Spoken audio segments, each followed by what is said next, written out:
Bonjour, bienvenue à ce point de presse, initié par le député de Rimouski et appuyé par le député de Néligan, des élus municipaux du Bas-Saint-Laurent et le comité du prolongement sur l'autoroute 20. Donc, je cède immédiatement la parole à la députée de Rimouski, Mme Mété Blanchette-Vizina. Merci. Merci tout le monde d'être là. Je voulais peut-être mentionner l'ensemble des intervenants qui se sont déplacés pour effectivement réitérer l'urgence d'agir dans le dossier de l'autoroute 20. J'ai avec moi le maire de Rimouski, M. Guy Caron, la préfète de la MRC de Rimouski-Neigette, Mme Julie Thériault, le maire de Saint-Simon, M. Francis Beaulieu, le maire de Saint-Fabien, M. Mario Beauchesne, ainsi que le préfet de la MRC des Basses, M. Gabriel Belzile, et plusieurs citoyens qui sont mobilisés pour l'occasion, dont l'une des co-porte-parole du comité pour l'autoroute 20, Mme Blandine Michaud. Alors, ces gens-là ont fait le 3 heures de route selon leur lieu de résidence, pour venir aujourd'hui envoyer un message au gouvernement, réitérer donc l'urgence d'agir, de financer les études au plan québécois des infrastructures, les études permettant de finaliser l'autoroute 20 entre Trois-Pistoles, donc le Notre-Dame-des-Neiges, et Rimouski. Donc, sans plus attendre, je céderai, parce qu'il n'y a rien de mieux que d'avoir la parole des gens sur le terrain, des citoyens mobilisés et qui se sont déplacés pour avoir un message qui est porteur. Alors, je céderai la parole à Mme Blandine Michaud du comité pour le prolongement de l'autoroute 20. Alors, bonjour. J'aimerais dire, si nous sommes ici pour parler d'une seule voix, que le Bas-Saint-Laurent ne demande pas des privilèges. Il demande simplement l'équité et la sécurité pour ses citoyens. Ce qu'on demande, c'est la finalisation de l'autoroute 20 et de la part du comité, je vous dirais que depuis le début, le message qu'on porte, c'est que c'est important pour le développement économique, pour la sécurité et pour la qualité de vie, et on le porte encore, ce message-là. Alors, c'est ce que je voulais vous dire aujourd'hui. Merci.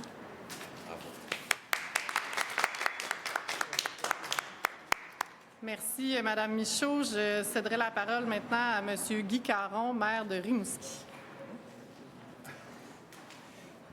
Merci beaucoup, Maïté, pour l'invitation, M. Desrosiers. Comme maire de Rimouski, je suis maire d'une municipalité, d'une ville qui est en pleine croissance présentement. On a annoncé depuis l'an dernier la mise en chantier de 1200 unités de logement.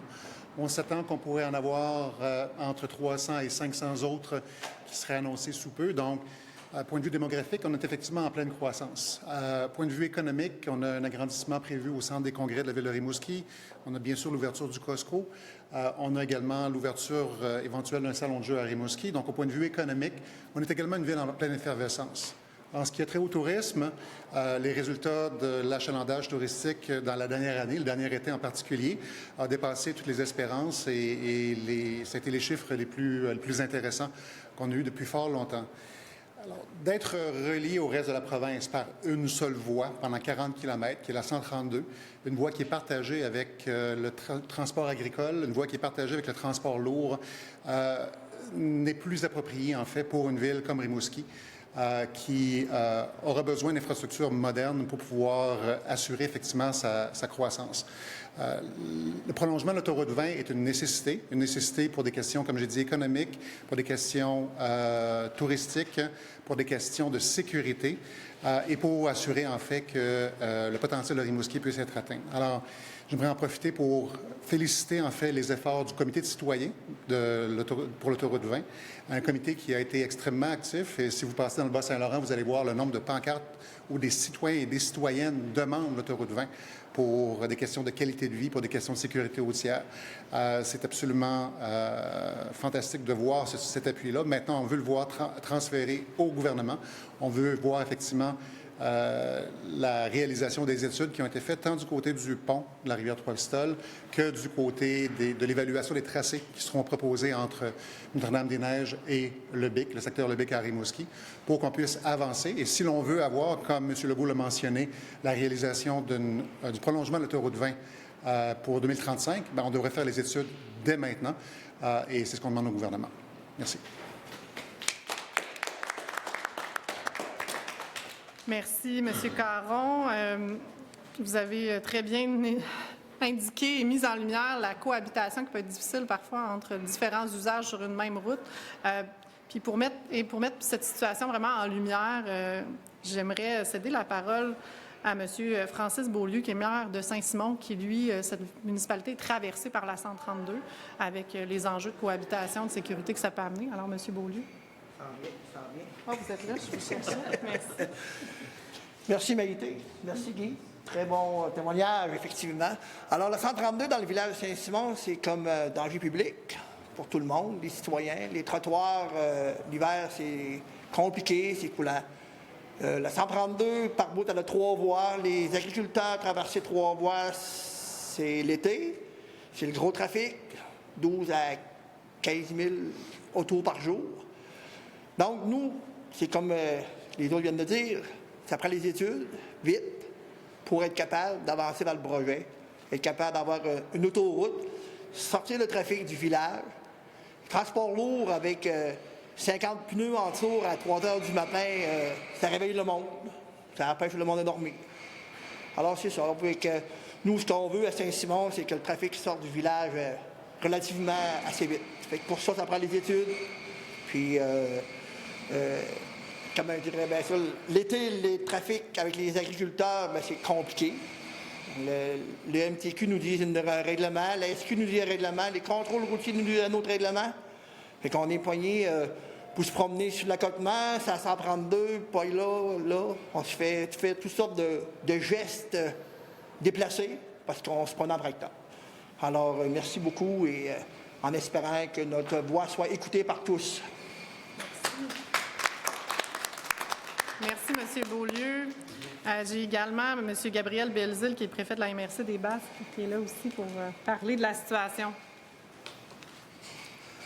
Bien, merci beaucoup. Merci, Maïté, d'avoir réuni quelques partis aussi qui nous appuient dans ce dossier-là. On le sait, ça fait déjà 1 mois qu'on est élu depuis les élections, le nouveau préfet des Basques. Puis, présentement, on sait que les Basques sont fortement, du côté politique, on est fortement en accord de la continuité de l'autoroute 20. Puis, c'est pas pour rien, on le voit à la table des maires dans les Basques. Certains projets touristiques vont être abandonnés, ils ne passeront pas dans les Basques parce que c'est trop dangereux. Fait que c'est un peu ça. L'incertitude que crée la 20, que crée le fait de ne pas continuer à avancer dans ce dossier-là, fait qu'on retarde des dossiers, puis ça devient de plus en plus important au niveau sécurité, au niveau transport, au niveau touristique aussi. Ça, il ne faut pas l'oublier. Merci. Et merci, M. Belzile. Vous l'avez très bien nommé. Je salue aussi la présence aujourd'hui du député de Néligan, M. Déragi, qui est là avec nous, du Parti libéral du Québec, qui appuie donc la motion que je déposerai tout à l'heure. Alors, j'aimerais aussi lui céder la parole, puisque c'est un geste important qu'il vienne rencontrer ces citoyens du Bas-Saint-Laurent qui se sont déplacés, mais aussi qu'il appuie la pression qui doit être mise pour le financement des études. Bonjour tout le monde. Merci Maïté. Je vais prendre quelques secondes pour remercier l'ensemble des personnes, Mme Michaud, M. Caron, M. Beaulieu, M. Belzile, ainsi que l'ensemble des intervenants dans ce dossier extrêmement important. Pour nous, au Parti libéral du Québec, nous appuyons d'une manière ferme la mobilisation citoyenne pour demander les études. Ce n'est pas la première fois qu'on le mentionne. Ça a été déjà le cas lors d'une motion adoptée d'une manière unanime à l'intérieur de l'Assemblée nationale, mais nous étions sur le terrain. Moi-même, je me suis déplacé. Mon collègue Enrico Ciccone aussi s'est déplacé. C'est un enjeu réel. Aujourd'hui, ma demande, elle est très claire à Monsieur le Premier ministre. Monsieur le Premier ministre, aujourd'hui, vous commencez les études pour le prochain plan québécois des infrastructures. Vous êtes témoin que votre PQI, la semaine dernière, le vérificateur général l'a évalué à 75 milliards et il est sous-évalué à 75 milliards, le PQI. Ce qu'on demande aujourd'hui, c'est de la clarté, de la transparence, si oui ou non, pour le prochain PQI, il va y avoir de l'argent nécessaire pour continuer le raccordement, mais surtout commencer par le financement des études. Aujourd'hui, la démonstration a été faite. Monsieur le maire vient de le démontrer. Il y a un enjeu économique, mais il y a aussi un enjeu sécuritaire. Ces gens qui se sont mobilisés pour venir au Parlement, porter leur voix. La députée locale qui ramène l'enjeu, M. Legault ne peut plus se cacher. Il doit absolument donner le goût par rapport au financement des études et qu'on le voit réellement rattaché au prochain PQU de l'argent nécessaire pour continuer à financer les études et pour finalement raccorder les deux bouts de la vanne.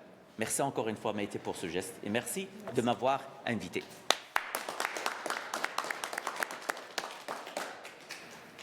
Donc, très bien nommé. C'est un enjeu de sécurité, un enjeu de qualité de vie pour les citoyens.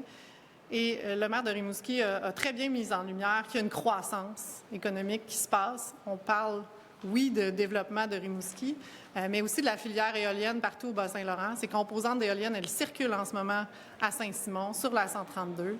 Alors, je joins ma voix également à celle du député Denis Ligan envers le premier ministre, c'est-à-dire s'il veut réellement que Rimouski soit raccordé à une autoroute, bien, ces études doivent être financées dès maintenant, parce que 2035, c'est demain.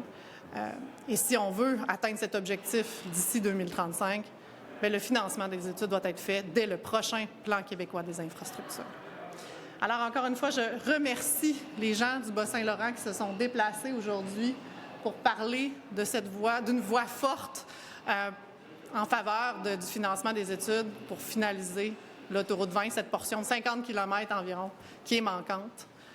Donc, merci de vous être déplacés, puis on continue le travail pour s'assurer que ce projet soit priorisé et financé. Merci. Merci à tous. Est-ce que vous auriez des questions? En lien, évidemment, avec l'enjeu du jour et bien sûr. Les autres questions à la suite. À la suite. Parfait. Les gens se sont déplacés pour un sujet important aujourd'hui. Donc, monsieur? Oui, Rémi Léonard, Le Soleil. Bonjour à tous. Madame Blanchette-Vézina, peut-être, depuis, ça fait quand même plusieurs semaines, presque plusieurs mois, je crois qu'il y a un regain de la mobilisation. Sentez-vous que ça a un effet quelconque auprès du gouvernement ou il est totalement imperméable en ce moment? Bien, je sais que c'est un projet qui est toujours au PQI. Donc, j'espère que cette mobilisation-là va être entendue. Ceci étant, j'avais une rencontre qui était prévue avec le ministre des Transports jeudi dernier. Elle a été annulée à la dernière minute, malheureusement. J'espère que ce n'est pas une démonstration de l'abandon, de la volonté d'avancer. Puis j'espère aussi que la ministre responsable de la région portera cette même voix au sein du Conseil des ministres. L'ensemble des gens qui sont mobilisés aujourd'hui démontrent la volonté commune d'avancer, de financer. Alors, j'espère qu'elle portera cette voix aussi au sein du Conseil des ministres. Puis, qu'est-ce que ça vous fait de voir le ministre Drainville se féliciter d'un projet routier pour l'autoroute 20, mais à Lévis, tout récemment? Est-ce que vous sentez qu'il y a des ministres qui réussissent, eux, à faire avancer leur dossier malgré tout? Je pense que ce dossier-là nécessite qu'on parle tous d'une même voix. C'est pour ça aussi qu'il y a des gens qui se sont déplacés. C'est pas un projet contre l'autre. C'est juste de regarder avec la lumière bas-laurentienne cet enjeu-là. Et c'est pour ça que les gens se sont déplacés. C'est pas dire c'est un meilleur projet qu'un autre. Il est au Plan québécois des infrastructures. Peut-on avoir une idée de l'échéancier et surtout le financement nécessaire pour faire avancer ce projet-là au même titre que les autres? Vas-y. Juste un point par rapport à mettre en porte-à-faux des projets. Il faut arrêter de faire ça, là, parce qu'il y a une région qui va perdre. Et aujourd'hui, la mobilisation de ses citoyens, la mobilisation des maires, la mobilisation des préfets démontre sans équivoque que le projet, l'étude doit être financée. Le gouvernement était capable d'aller chercher presque 200 millions de dollars pour faire des études sur le troisième lien qui risque de nous coûter 10 milliards et on n'a pas encore le tracé. Ce que ces gens demandent, c'est qu'on réserve l'argent dans le prochain PQ pour continuer les études. Donc, moi, je pense que c'est le strict minimum que M. Legault doit faire. On ne peut pas voir le lendemain d'un dépôt d'un prochain budget en 2026 que la région va payer avec la mauvaise gestion des finances publiques par ce gouvernement. Merci.